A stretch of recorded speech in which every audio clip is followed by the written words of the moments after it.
Assalamualaikum warahmatullahi. Selamat siang, keluarga besar Cakra Kusuma Indonesia. Kita pada pagi hari ini, siang hari ini akan eksklusif strive streaming bersama Ibu Rofiko Kabalmai.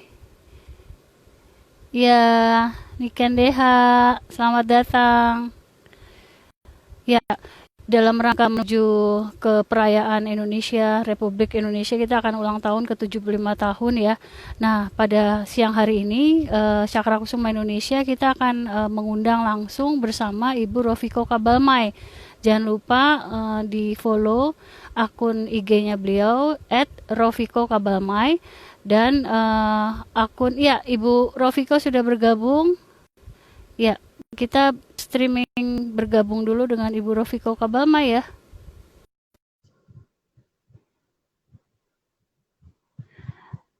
Dan kebetulan di sana sedang menyelenggarakan acara untuk persiapan 17 Agustusan besok. Kebayangkan betapa di sana. Oke. Waalaikumsalam. Assalamualaikum. Waalaikumsalam. Sayang. Hai. Viko, lagi sibuk ya? Lagi seru banget perayaannya ya? Lagi di desa biasa. Ini ada adik-adik hari ini sama adik-adik di Taman Baca Desa Lebetawi yang kehadiran tamu juga dari Taman Baca anak-anak di Kiom di Desa Tual. Ini Mbak, adik-adik semua salam literasi dulu buat Cakra Kusuma. 1, 2, 3. Adik-adik sukses ya, semangat belajarnya. Literasi itu ya.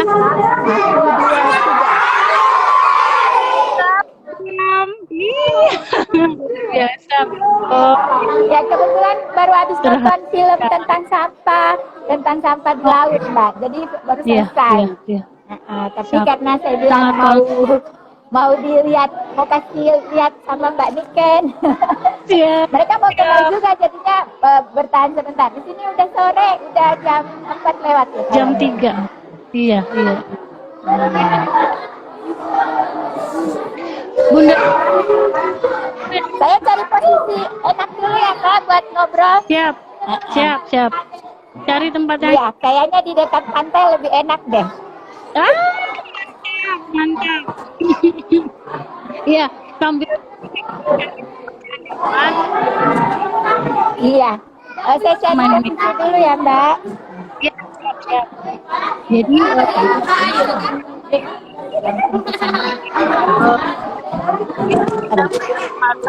Assalamualaikum. langsung Yang sudah capek tadi baris bisa pulang ya. Yang mau ikut sama Bunda boleh kita ke dekat pantai. di daerah. Nah, Halo? Ya, sambil nyari tempat yang nyaman. Siap. Sinyalnya bagus ya Mbak? Suaranya? Sinyalnya bagus. Stereo banget. Viko kedengeran stereo. Itu lagi. Saya nyari tempat buat ngadem dulu nih Mbak. Soalnya di sini kan Siap. ada kantor desa di Desa Lebetawi di Kecamatan Pulau Dula Utara. Di sini desa dampingan kami P3MD Kota Tual. Taman bacanya ada. Tapi di sini agak panas, jadi saya nyari yang adem dulu biar duduknya enak. Agak jauh Mbak, sambil jalan aja. Boleh dimulai Mbak? Ya. Siap. Nah, ini tadi Viko saya menyampaikan pada keluarga besar Cakra Kusuma Indonesia untuk teman-teman yang sudah bergabung pada hari ini menjadi sebuah kehormatan karena Cakra Kusuma Indonesia bisa live streaming langsung bersama Bunda Rofiko Kabalmai langsung dari Kota Tual dan berketepatan pada hari ini Bunda Viko sedang punya acara untuk persiapan penyelenggaraan 17 Agustusan besok ya. Iya. Seperti itu. Nah, tadi kita jumpai di awal Bunda Viko dari gedung Balai Desa itu mengumpulkan adik-adik ya. Mungkin seumuran SD SMP ya Bunda Viko ya? Ada SD, ada SMP. Siap.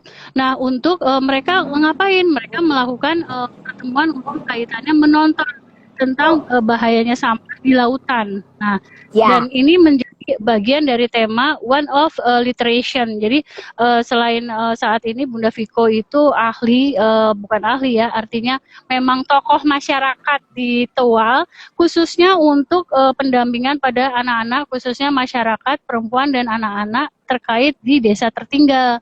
Nah, nanti sambil Bunda Viko mendapatkan tempat ya view yang nyaman, mungkin saya bacakan dulu profil yang sangat padat, tetapi diupayakan singkat ya. Bunda Viko ya. adalah alumni dari Fakultas Psikologi UI angkatan 95 dan luar biasanya sebagai bakti terhadap daerah tanah kelahirannya, tepat tidak lama setelah lulus Bunda Viko seksual dan dari seperti itu, dan kegiatan pada pemberdayaan perempuan dan anak. Dan satu hal yang sangat membanggakan kami amatir juga di forum ini adalah Viko juga jadi komisioner KPU Kota Tual ya. Itu luar biasa sekali, keren. Untuk satu periode dari 2008 hingga 2014. Nah, saat ini aktif sebagai tenaga ahli khusus di pemberdayaan masyarakat desa kembali tetap di Kota Tual. Jadi tidak berlebihan ketika saya menyampaikan Bunda Viko ini adalah tokoh masyarakat. Selain memang dari belakang keilmuannya memang kompeten untuk menangani masyarakat perempuan dan anak. Itu ada program pemberdayaan masyarakat desa P3MD di Kementerian Desa Tertinggal atau PDTT seperti itu. Dan yang kedua dari peran Bunda Viko yang kedua utama saat ini adalah sebagai volunteer ya, volunteer pada forum anak mantan Kota Tua, khususnya divisi layanan konseling. Tetap fokus pada kebidanan Bunda Viko di psikologi, pusat pelayanan terpadu perempuan dan anak P2TP.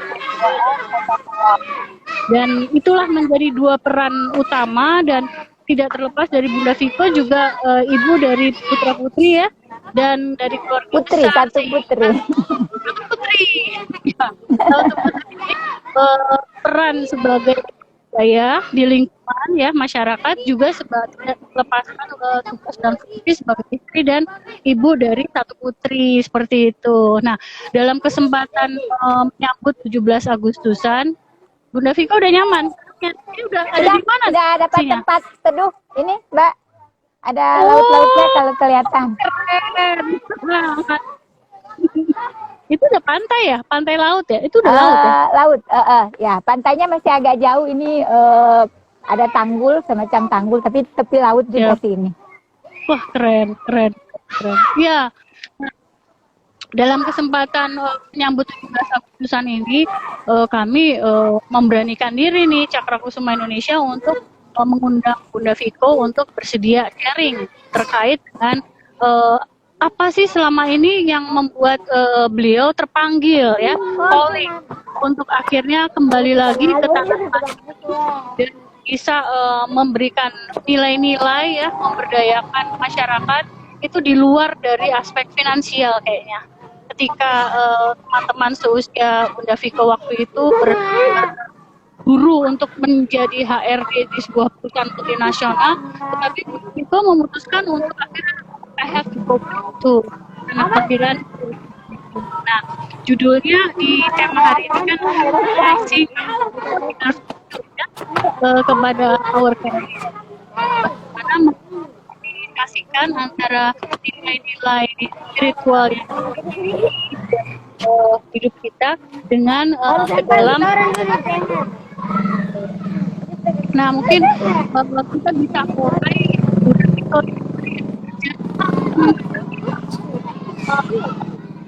lihat di live IG saat ini. Jangan lupa follow akun Instagram Cakra Kusuma _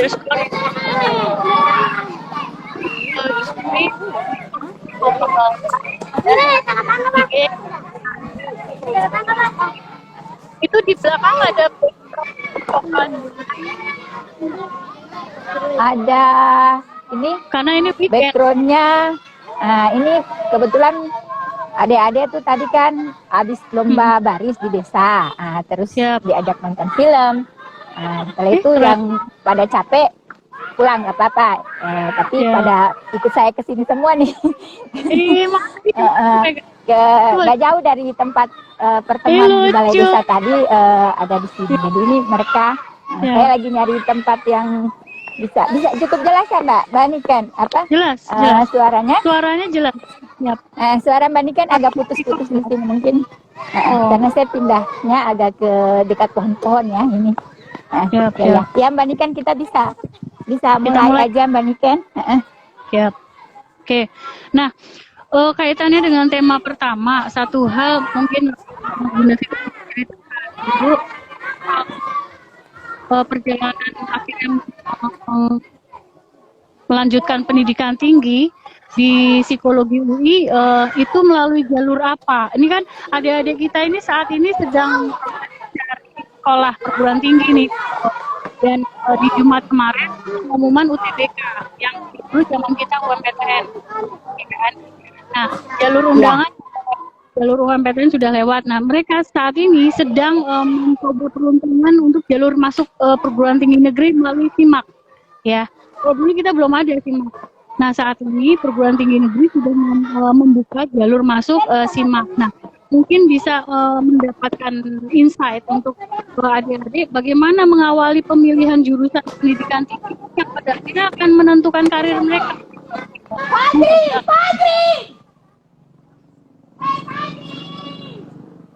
Iya, saya dulu tahun 95 ya lulus SMA-nya, memang masuk ke psikologi itu tidak lewat UTBK, saya lewat semacam jalur undangan. Kalau istilahnya dulu banget itu namanya PMDK, tapi pas zaman saya itu namanya PPKB, ada kuliahnya itu tanpa tes, kita cuma ngirimin nilai rapot. Semester 1 dari kelas 1 sampai semester 5 kelas 3, alhamdulillah diterima. Kemudian itu kan pertama kali itu berarti saya keluar dari Tual jauh dari Tual, dari Maluku lah gitu. Terus pas sebelum sesaat setelah pengumuman lulus ya sudah dikasih pengetahuan bahwa saya diterima di psikologi. Jadi saya berangkatlah itu sudah salah waktu sekitar bulan Juli tahun 95. Saya masih naik kapal 5 hari sampai ke Jakarta. Ya. Naik kapal 5 hari. Pelabuhan Priok ya? Dari Pelabuhan Tual sampai di Pelabuhan Priok.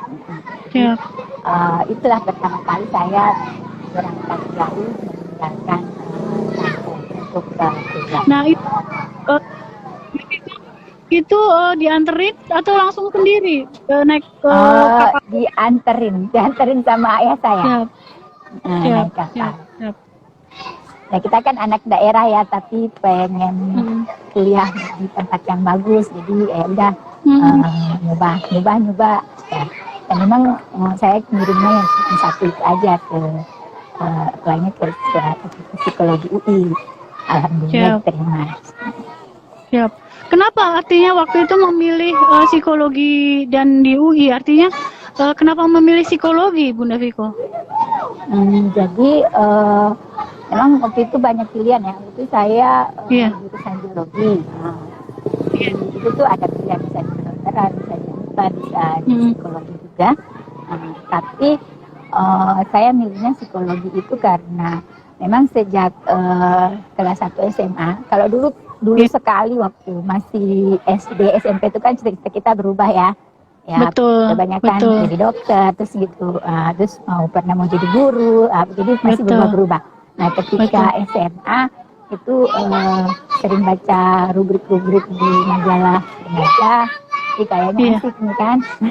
Akhirnya kita bisa lah berbagi, bisa bantu orang gitu. Waktu itu cuma mikirnya bisa bantu orang. Dan memang juga karena saya suka bermain, suka bergaul dan punya teman-teman satu geng, punya banyak teman dan sering juga curhat-curhat gitu. Jadi waktu itu pikirannya asik kali nih kalau kita masuk psikologi mungkin ilmunya bisa lebih berguna membantu orang. Jadi kebetulan pas lihat psikologi UI ada beberapa, dan saya cuma milih satu itu aja, tidak milih yang lain-lain lagi. Ya begitu. Mungkin pengetahuannya ternyata nggak segitu aja, luas lagi psikologi itu. Iya, tepat ya. Sesuai dengan apa yang dibayangkan ya. Oke, nah Bunda Viko, kaitannya tadi banyak teman, terus suka dijadikan tempat curhat gitu ya. Terus secara dari pribadi sendiri suka menolong gitu ya. Nah, apakah betulnya memang pada saat mengikuti 4 tahun atau kuliah selama di Fakultas Psikologi itu memang itu terjawab? Apa yang diinginkan emang terjawab di dalam materi-materi mata kuliahnya saat itu? Ya, secara umum kan karena psikologi itu kan kita belajar tentang perilaku manusia. Jadi memang kita lebih mengenal karakter, kita dituntut untuk empati, hal-hal yang berkaitan dengan perilaku manusia kan kita diajar di situ. Bagaimana perilaku individu, kemudian dalam kelompok seperti apa. Jadi memang sempat di awal-awal kuliah tuh memang belum merasakan hubungannya gitu. Cuman begitu sudah di tahun-tahun berikut ada nyambungnya juga. Kenapa sih ketika orang curhat gitu misalkan orang kita bisa membantu orang punya masalah dalam perilaku, masalah-masalah lain. Oh iya, ternyata memang kita objek yang kita pelajari kan manusia. Terus perilaku secara individu, antar individu maupun dalam kelompok sampai pada masyarakat. Dan itu memang pelajaran-pelajaran itu memang terbawa terus. Meskipun memang kemudian saya tidak menjadi psikolog ya. Saya tidak menjadi psikolog karena kan waktu itu kalau mau pas zaman kita ya, itu kan sudah dipecah ya, S1. Kalau mau hanya saja psikologi boleh, dan kalau mau jadi profesi bisa nyambung lagi gitu untuk profesi psikologi. Betul. Siap. Oke. Tapi satu hal itu menarik sekali ya. Kalau kita kan pada kuliah kita nggak tahu nih kita berapa sih. Tetapi begitu lulus dan langsung kerjaan, dia kesini seperti itu ya. Nah, bisa nggak disampaikan sebetulnya strategi yang nanti akan bagaimana caranya agar mereka tetap termotivasi, karena bisa jadi apa yang dia bayangkan ya, apa yang dia bayangkan di awal saat menyelesaikan jenjang perkuliahan. Nah, itu bagaimana untuk memotivasi mereka, Bunda Viko? Bisa diulang, Mbak? Tadi terputus.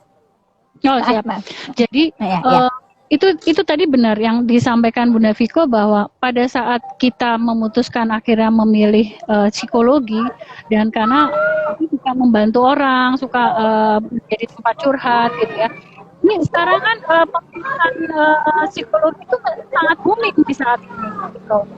Dan mereka ikut-ikut, aku pengen ke psikologi, pas dapet jurusannya, pas dapet sekolahnya, ternyata di dalam mata kuliahnya kan ada statistik, ada filsafat, ingat nggak sih? Ada psikologi pakar, gitu. Dan secara umum bagian akhirnya tuh mereka nggak kelihatan sebetulnya ini belajar tentang apa sih.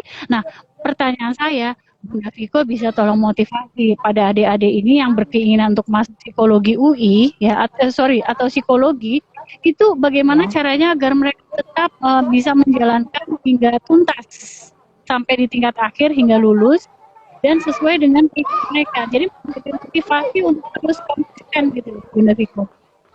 Iya. Memang sih ya, awal-awal kita kuliah tuh kita tidak langsung dikasih apa semacam ada mata kuliah atau sebuah pelajarannya. Begini loh cara kamu Ya, kalau nanggepin orang curhat, atau begini loh cara kamu nggak ada. menyelesaikan permasalahan.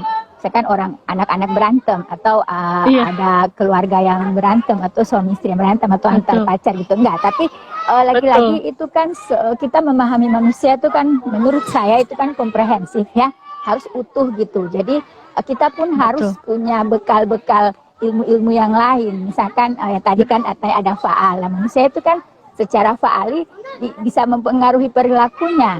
Betul. Jadi jika dia capek mungkin perilakunya berbeda. Jika dia Ya, lagi marah perilakunya juga berbeda. Dan itu kan ya, kita harus mengetahui bahwa oh perilaku manusia itu ada banyak faktor di dalamnya. Jadi memang ya, mata kuliah itu memberikan kita gambaran utuh bahwa oh manusia itu begini. Jadi kita juga perlu tahu belajar filsafat karena memang turunannya semua ilmu itu kan filsafat ya. Dan asik betul. juga gitu karena Paling waktu itu yang tua, ngajarin kan betul. Pak Fuad Hasan. Iya, Jadi saya yang tadinya buka filsafat itu agak tahu-tahu dikit meskipun puing-puing juga kalau pas mau, tapi iya, hanya dengan pengantar filsafat dari Pak Fuad Hasan itu oh sudah cukup iya, membawa kita lebih terbuka karena memang kita harus belajar memahami manusia itu komprehensif. Kalau itu menurut saya, betul, gitu Mbak. Jadi memang kita betul. harus melalui Setuju. semua step.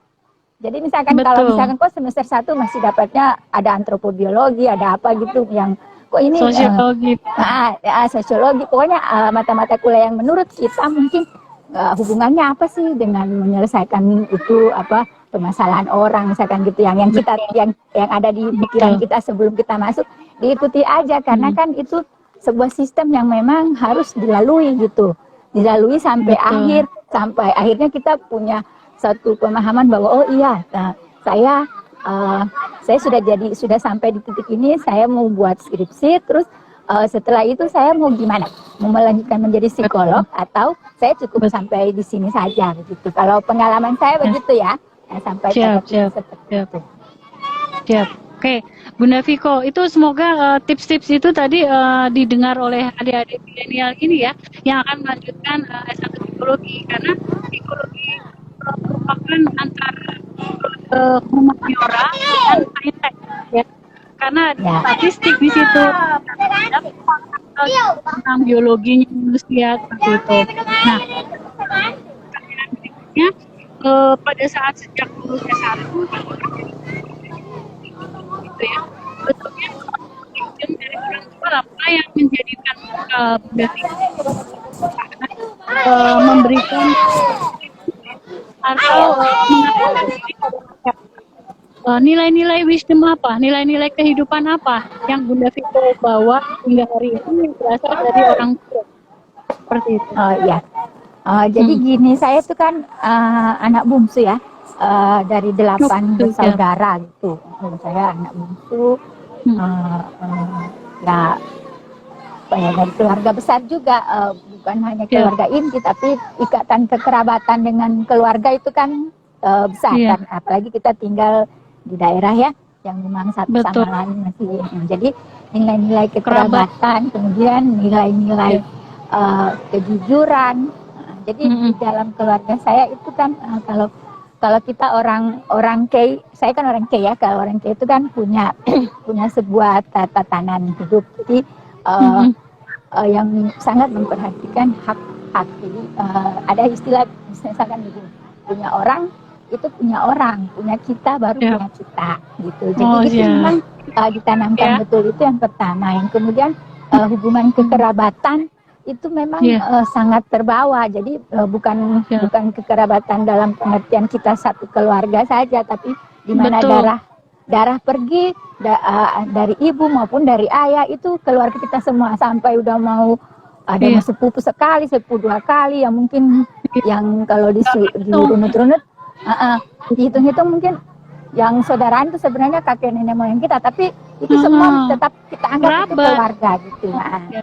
Dan jadi itu semua kasih sayang. Jadi mungkin kalau saya sih dibesarkan dengan seperti itu, bahwa kita menanamkan nilai kasih sayang, kita merangkul Ya. banyak orang, kemudian kejujuran itu kejujuran. Ya, oke. Sebentar, keputus jaringannya sebentar.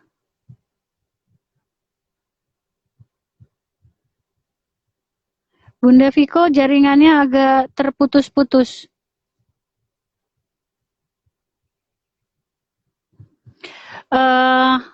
Bapak dan Ibu, saat ini, ya.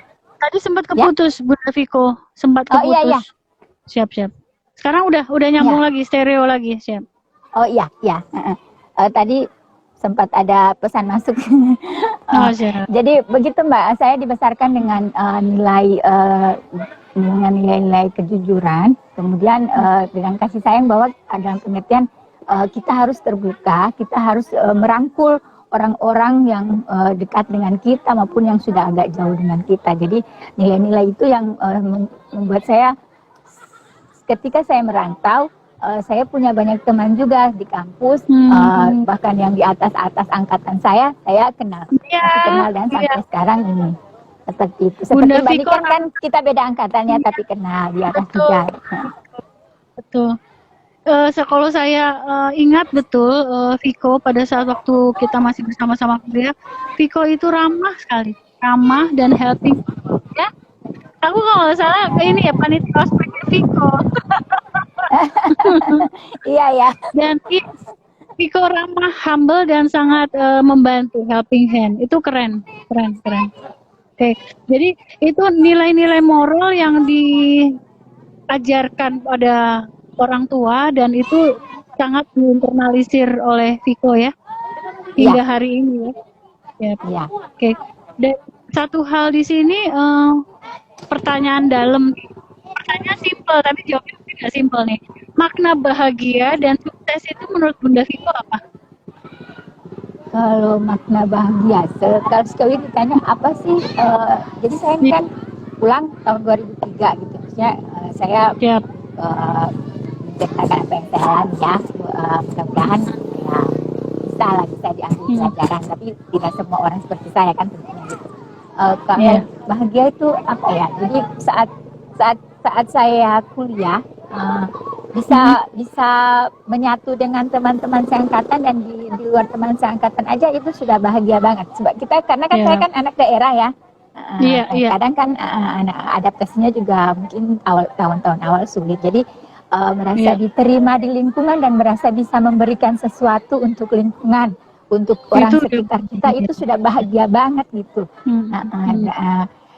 Itu terbawa sampai lulus. Jadi kekompakan itu kompak di dalam angkatan, kemudian sampai kita lulus, kemudian ketika saya memilih pulang, itu semua menjadi sebuah landasan dasar bagi saya untuk bagaimana ya. Jadi waktu saya kan diminta pulang gitu karena ayah saya pas saya setelah lulus wisuda ayah saya meninggal, terus tahun berikutnya ya udah ibu saya kan sendiri, saya kamu pulang dong, ya udah saya pulang.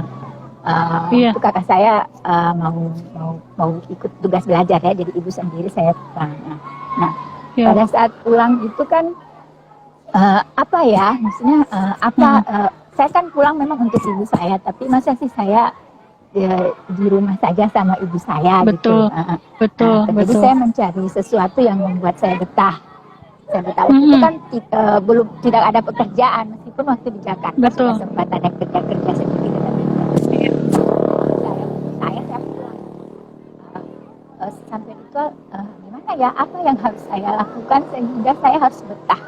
Saya harus betah. Bukan berarti saya tidak betah, tapi saya harus punya kegiatan gitu. Menjadi penguat gitu ya. Selain menemani ibu saya juga gimana caranya.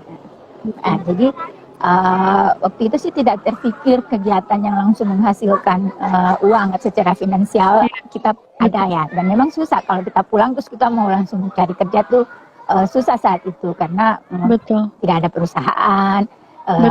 Ya ini kota kecil kan, tahun 2003 tuh masih kota kecil dan satu-satunya banyak hanya mengharapkan ada nggak sih lowongan orang jadi PNS gitu, lowongan. Tapi kan tidak ada saat itu, dan saya juga pikir apa yang membuat saya betah, bisa bikin saya betah gitu dan bisa apa yang sudah saya pelajari itu ada manfaatnya, ada gunanya gitu.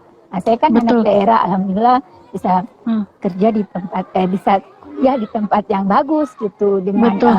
bidang yang waktu itu di Tual tuh belum Masih ada, belum ada satu orang yang kuliah di Fakultas Psikologi yang sudah lulus Betul. dengan Betul. psikologi seperti itu. Nah, untuk Betul. menerangkan psikologi itu apa saja susah gitu ya. Saya bilang saya aja kuliahnya sampai lulus baru kita tahu psikologi seperti itu kan. Tapi Betul. Setelah jadi saya bilang ya sama ibu saya, ya udah ibu saya kan, kok kamu nggak bisa kerja ya? Kok ada lowongan PNS tapi nggak buka tentang ini kamu ya, apa kesarjanaanmu ya? Terus saya bilang nggak apa-apa, biar saya kan juga nggak niat-niat banget kan. Kalau itu kan cuma janjinya saya pulang 2 tahun setelah itu kata saya selesai studi dan saya mau kemana aja terserah gitu. Terserah perjanjian itu. Tapi terus saya bilang ya udah nggak apa-apa, biar mereka tidak perlu tahu psikologi itu apa, tapi yang penting mereka bisa, orang lain bisa tahu bahwa psikologi itu bisa bikin apa. Nah, saya itu kuliah menjadi di psikologi penting itu tuh. saya bisa bikin apa gitu dengan itu. Memang semua orang bisa bikin apa-apa aja, mau kuliah mau nggak kuliah, mau hanya lulusan SMA, tapi kita kan sudah dikasih kesempatan nih, dikasih ya inilah sebuah anugerah lah bahwa kita bisa kuliah tahun 2000, tahun 95 tuh kan jarang orang yang bisa kuliah gitu kan. Masih dan jarang. langsung kuliah di tempat yang alhamdulillah baik gitu. Jadi Betul. saya nggak kecil hati, saya mungkin nggak usah lah saya terangkan psikologi itu gini-gini, tapi cukup saya kuliah dan saya bisa bikin apa yang pernah saya pelajari, saya bisa melakukan sesuatu untuk kampung saya gitu. Jadi mulailah saya berkegiatan dengan teman-teman yang memang teman-teman dulu juga yang mereka juga baru pulang kuliah. Kemudian ayo kita kumpul-kumpul. Berkumpul. Nah, kita kumpul, kita bikin kegiatan, kita ngajak anak-anak remaja, kita bikin kegiatan-kegiatan yang positif ada di remaja masjid. Kemudian dari situ saya mulai dikenal, dikenal lagi ya. Terus ada diajak gabung, kamu mau tidak gabung di sini apa? Forum Peduli AIDS butuh orang gitu. Untuk apa? Untuk bantu-bantu. Kita bikin survei. Jadi waktu itu banyak beberapa LSM mulai masuk gitu. Oke, saya gabung. Kemudian dari situ juga Palang Merah Indonesia waktu itu kan Tual belum berdiri sendiri ya, masih di Maluku Tenggara. Jadi Maluku Tenggara ya. Masih Maluku Tenggara, masih ibu kota Kabupaten Maluku Tenggara. Jadi ini PMI mau gabung nggak? Jadi apa? Saya bisa bikin apa di situ, ya udah bantu, karena ini kita baru merintis ya, saya masuk. Jadi beberapa rintisan itu ya saya masuk aja, saya nggak tahu ini apa, pokoknya masuk dulu. Terus kita ngapain di sini? Nah, saya maksudnya memberikan apa yang bisa saya berikan sesuai dengan tujuan dari beberapa lembaga yang saya masuk itu. Jadi itu barengan Mbak. Kemudian juga ketika pulang kan beberapa kampus mulai ya, di Tual itu kan mulai berdiri beberapa kampus. Dan saya ingat banget saya dipercayai oleh salah satu ketua jurusan, kebetulan dia dulu SMA di kelas saya, dia kuliah di Jogja, dia pulang terus saya pas begitu tahu kamu sudah naik kapal, saya sudah langsung daftarin nama kakak untuk mengajar mata kuliah psikologi di mana gitu. Ada satu kampus namanya STIS. Jadi saya ngajar mata kuliah, saya pagi itu berkegiatan dengan teman-teman di remaja masjid, di Forum Peduli AIDS, di PMI, tapi begitu sore sampai malam saya ngajarnya di kampus-kampus dan kayak ngasong gitu. Jadi kampus mana yang butuh, jadi mereka tuh ada sediaan psikologi, boleh nggak bisa ngajar mata kuliah pengantar psikologi? Ibaratnya bisa. Kayak berlian. Terus di beberapa kampus saya mengajar, itu ada sekolah tinggi ilmu sosial, terus ada juga sekolah tinggi ilmu tarbiyah ya, yang pengajaran pendidikan Islam itu. Jadi mereka butuh ada psikologi pendidikan, bisa ngajar. Saya ngajar Kak. Oh boleh, kalau saya lihat dulu silabusnya seperti apa. Mungkin cocok atau perlu kita modifikasi. Saya kalau mengajar alhamdulillah dipercaya bisa gitu. Jadi kayak gitu, awal-awal tuh kan pokoknya mau berkegiatan aja dulu, pokoknya bikin kegiatan aja dulu, belum mengharapkan apa yang kita dapat dari situ secara finansial Betul. itu begitu saja.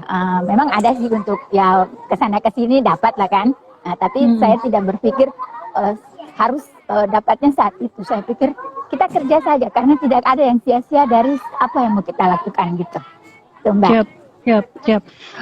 Bunda Viko, ini filosofi mau sekali ya. Kita perlu ke adik-adik ini yang mungkin ponakan-ponakan kita. Pertumbuhan milenial ini perlu banyak pendidikan tinggi terkait dengan banyaknya exposure saat ini, di era saat ini, di mana mereka begitu mudah mendapatkan finansial, ya kan? Artinya beda dengan awal tahun 90. Betul. Dulu, oke, kita sapa dulu Ahlul itu coach. Oke, salam. Kita stay baik apresiasi untuk bisa streaming langsung dari Kota Tua bersama Bunda Rosiko ya. Oke, itu dalam banget tadi disampaikan Viko. Kita miliki, kita berikan pada lingkungan. Nanti itu yang namanya return ya, finansial ataupun reward itu akan ikut, dan itu terbukti benar. Pada saat dulu 95 orang yang bisa kuliah sampai selesai di sarjana dan UI pula di psikologi, artinya ibarat berlian. Dan berarti kalau Bunda Viko duduk dia manis di rumah atas nama sebagai bakti anak menunggu orang tua, mungkin lain ceritanya, tidak seperti hari ini, benar nggak sih? Artinya dengan kebanggaan yang aku kan anak UI, masa sih aku harus jadi volunteer di masjid dan lain sebagainya, benar nggak? Dan betul Mbak, kita nggak mikir dulu itu. Jadi saya gini, memang saya pulang nemenin ibu saya saja punya kegiatan. Saya bukan pulang, ibu saya kan sehat kegiatan, cuman kan ya namanya nggak ada, bapak udah meninggal, jadi terus biar ada teman di rumah gitu. Jadi pagi waktu saya pagi itu setelah sholat subuh itu sama ibu saya kita ngobrol. Habis itu ya saya mau kemana nggak apa-apa. Ibu saya juga punya kegiatan majelis taklim, punya ada teman-teman ini ya sebaya ibu saya juga kan. Jadi ya nggak apa-apa. Yang penting kita sama-sama tahu lah, sama-sama tahu. Saya juga sejak dulu kan sudah tahu anaknya emang suka jalan gitu, jadi nggak apa-apa.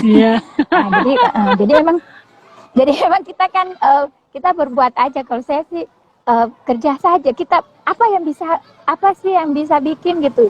Nggak mikirin apa yang bisa saya bikin ya, saya buat ya. Intinya, dan bukan dalam pengertian saya bisa semuanya, enggak gitu. Betul. Banyak teman yang bisa. Misalkan ada yang dia mampu di bidang komputer misalkan, ada yang dia mampu untuk ngumpulin orang gitu misalkan kan.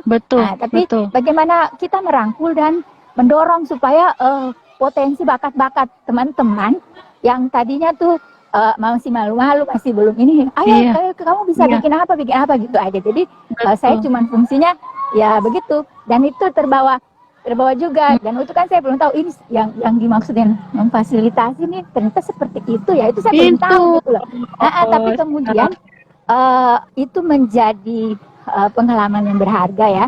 Jadi ketika kita kan kerja, memang kita nggak butuhin, tapi kamu harus berbuat sesuatu baru kamu dikenal.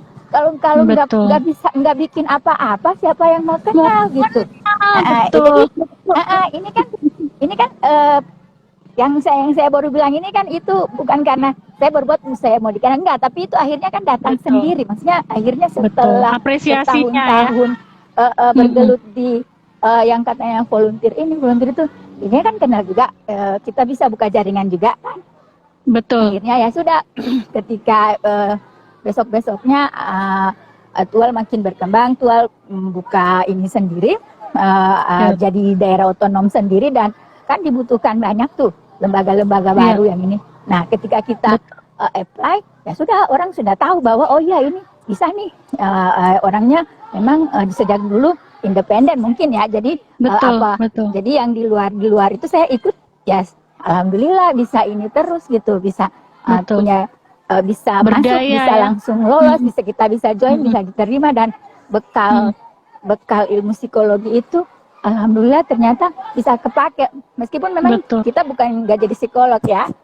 Tapi itu Iya, memang bekal yang sangat kita bisa menjadi lebih luas dalam bergaul, kita bisa betul, merangkul, kita bisa betul. menganalisa, Iya, memecahkan persoalan, problem solving. Itu pokoknya kepake deh gitu Mbak. Ketika saya siap, masuk siap, misalkan siap. kayak tadi Mbak bilang pernah jadi anggota KPU, ya KPU. pernah. Bagaimana sih kita kita kan juga ngelatih orang juga kan di situ ya, Iya, iya. penyelenggara pemilu. Jadi memang kepake Mbak. Dan ditambah Siap. juga memang saya orangnya mungkin cerewet, rame, suka Hampir. suka jalan. Jadi alhamdulillah itu kayaknya cocok banget gitu Mbak sampai Iya. sekarang. Ya, Setelah nggak di ya. KPU, terus yang Iya. sekarang saya ini kan di tenaga ahli pemberdayaan masyarakat desa itu itu kan program pembangunan dan pemberdayaan masyarakat desa atau sering dibilang Iya. P3MD, itu kan Iya. program yang diluncurkan pendamping. Jadi singkatnya tuh pendamping desa lah, cuman dikasih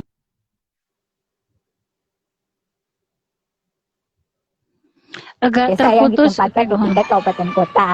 Nah, Iya. tingkat kecamatan ada lagi. Jadi memang tugas kita tuh memfasilitasi, menghubungkan antar desa dan kabupaten, kemudian menghubungkan bagaimana kebijakan pusat diselaraskan dengan itu. Itu kan yang dulu-dulu kita pekerja yang kita nggak tahu nanti ini mau kemana Mau ya, jadi apa? yang volunteer itu ternyata ada gunanya. Kita punya jaringan sudah banyak begitu Mbak.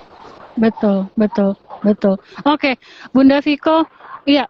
Bunda Viko, tak terasa waktunya sudah mendekati sesi akhir.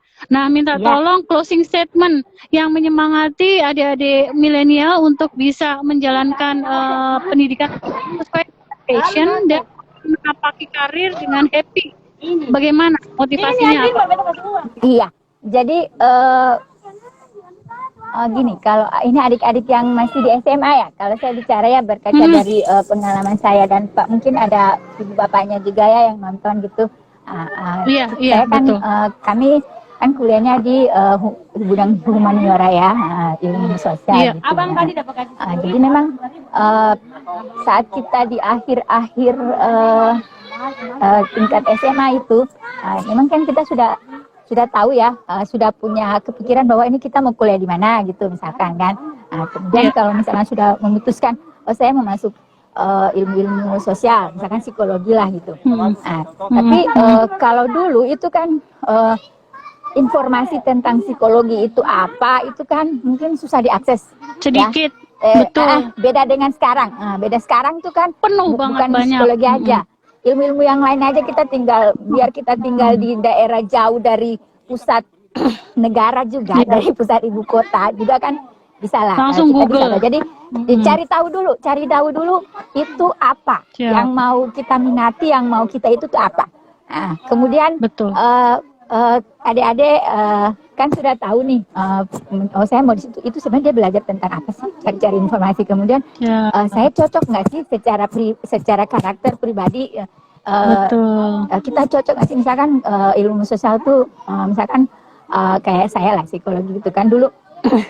Kita kan pasti berinteraksi dengan banyak orang gitu, kita nih orangnya yang suka seperti itu nggak? Kemudian jika misalkan sudah memutuskan, diikutin aja terus kuliahnya. Memang mungkin juga belum tahu bahwa ini nih akan kemana sih, tapi yakinlah. Namanya juga orang kuliah kan harus susah ya. Gak ada kuliah yang senang-senang gitu. Namanya juga kuliah susah. Mungkin saya saja gitu, saya anak daerah gitu, hari di kapal pergi terus habis itu tinggal rantau sendiri. Dulu tuh susah banget, kita mau pulang aja susah, pakai mau telepon interlokal itu nggak kelihatan wajah bapak ibu kita. Sekarang kan video call apa semua bisa lah, langsung pokoknya kelihatan muka. Jauh berbeda. Sekarang lebih mudah, tapi mungkin juga lebih mahal ya. Karena lebih mudah dan dampaknya itu lebih mahal sekarang. Jadi memang harus serius gitu loh, serius direncanakan dengan baik gitu. Kemudian ketika lulus pun ya memang sudah harus kalau berkaca kalau saya dulu kan memang ya udah saya pulang aja deh. Nah, saya pulang aja. Misalkan kalau ada yang seperti itu pulang aja, tapi sebenarnya pulang pun harus dengan semacam ada planning, Tujuan. berencana ya, Iya, mau ngapain betul. gitu. Nah, kalau dulu kan saya sesederhana itu saja, saya pulang nemenin ibu dan saya mau jadi apa, mau bikin apa, entah. Meskipun memang sudah ada dijanjikan pekerjaan sama Pikirannya. mengajar di sini, ya udahlah gitu. Tapi memang kita harus kita menunjukkan bahwa dengan kita saat ini setelah Iya. kuliah itu kita bisa ngapain gitu loh, bisa memberi Betul. arti untuk lingkungan, bisa berbuat yang baik gitu. Jadi dengan begitu pun kita pasti akan dikenal sendiri. Kalau Betul. pengalaman saya, karena ya sudah mungkin saya di kampung saya Iya. saya dikenal. Sebelum saya ngapa-ngapain juga saya dikenal. Tapi kan Iya. tapi kan akan lebih bermanfaat, akan lebih bernilai jika Kalau ada kamu dikenal kontribusinya. dan kamu bisa ngapain gitu. Betul. Nah, itu betul. nilai plusnya. Nah, jadi kalau misalkan ada yang tertarik ya, misalkan saya ini kan berteman dengan masyarakat. Saya ini kan di desa nih, saya di desa setiap beberapa minggu, setiap beberapa hari turun di desa. Ini desa masih di daratan, ada juga yang desa di pulau-pulau. Jadi memang kita dekat dengan masyarakat. Kita sudah tahu bahwa apa yang kalau kita dengan masyarakat itu kita harus seperti apa, dekatnya seperti apa. Nah itu tuh nilai-nilai yang saya peroleh, yang selama kuliah, apa-apa yang saya pelajari, yang kita diajar selama kuliah kita belajar, itu memang ada manfaatnya, Mbak. Ada manfaatnya. Jadi memang kita bahagia. Kalau saya bahagia itu apa ya? Karena saya bisa bekerja di bidang yang saya senangi, yang saya sukai. Saya suka jalan-jalan, ya kerjaan saya jalan-jalan. Saya suka bertemu banyak orang. Suka bertemu banyak orang, suka bicara, suka mendengarkan, suka mau yang orang ini mau ini, orang ini mau ini. Saya menghubungkan. Ini kan warga desa mau gini. Jadi mungkin itu sederhananya seperti itu, tapi kan kita dalam sebuah sistem, kita punya target-target dalam lembaga yang tadi saya bilang saya bekerja dalam sebuah program. Nah, target-target itu dicapai. Nah, cara-cara kita mencapai target itu kan karakter kita juga ada di situ, nilai-nilai kita juga semua di situ. Jadi saya bahagia bekerja saat ini, meskipun waktu dulu saya pernah bekerja di Komisi Pemilihan Umum menjadi komisioner pun saya tetap menerapkan nilai-nilai itu, kejujuran, keterbukaan, tidak merasa saya yang paling bisa, saya yang paling benar, enggak. Nah, nilai-nilai itu yang memang membuat ya kita kerja capek tapi kita happy gitu, Mbak. Betul. Itu dalam makna itu yang dalam. Artinya itu menjadi wisdom filosofi bahwa anak-anak sekarang gampang. Mereka juga pendidikannya nilai-nilai GPA juga tinggi-tinggi, tetapi berarti mereka semudah itu pindah-pindah tempat ya. Kita harus temukan makna value kehidupan kita untuk kita bisa di dalam karir kita seperti itu ya. Bunda Viko, rasa ini waktunya sudah semakin di ujung. Terima kasih sekali untuk kesempatannya. Biasa, insya Allah. Hai, Ibu. Ini teman-teman saya pegiat literasi di desa. Tetap semangat, Bunda Viko. Semoga nanti setelah pandemi ini selesai, kita bisa kopi darat. Kami cakap Insya Allah. langsung virtual. Nanti kita bisa langsung memberikan kontribusi yang lebih banyak lagi. Bunda Viko selalu sukses ya. Ya Mbak Nika, nanti mungkin lewat ini juga ya kami P3MD Kota Tual, saya pribadi maupun teman-teman pegiat literasi di Kota Tual ini memang ingin membuat sebuah kegiatan atau yang kita namakan 1000 buku untuk anak pulau. Jadi mungkin jika ada yang ingin menyumbang atau buku dan lain-lain bisa langsung menghubungi Mbak Niken atau saya ya. Mbak Niken minta tolong ya, karena memang kami sangat membutuhkan kegiatan-kegiatan literasi, pendampingan literasi dan untuk anak-anak di pulau seperti itu. Yang pasti sudah ada adalah buku siap dikirimkan ke Tual, konsep diri ya, itu untuk generasi muda, Tual dan KKPK. Ini karya asli adik-adik di Kota Tual. Semoga bermanfaat dan memotivasi siapa adik-adik yang bisa menulis dan suka menulis. Tidak ada yang tidak mungkin. silakan di Iya. make it happen, seperti itu. Oke, Bunda Viko sukses selalu, sehat selalu. Kita tetap saling Alhamdulillah, memotivasi, insya Allah Mbak. menyebar manfaat yang positif. Oke, terima kasih ya sayang. Amin, Salam. amin, amin. Mbak Niken juga terima kasih ya sudah mau memberi kesempatan kepada kami, saya dan teman-teman Siap. untuk bisa Siap. bergabung di Cakra Kusuma Siap. Indonesia. Sukses ya Viko sayang. Sukses, dadah. Semuanya yang bergabung menonton terima kasih ya. Salam dari Kota Tual. Alhamdulillah. Bye.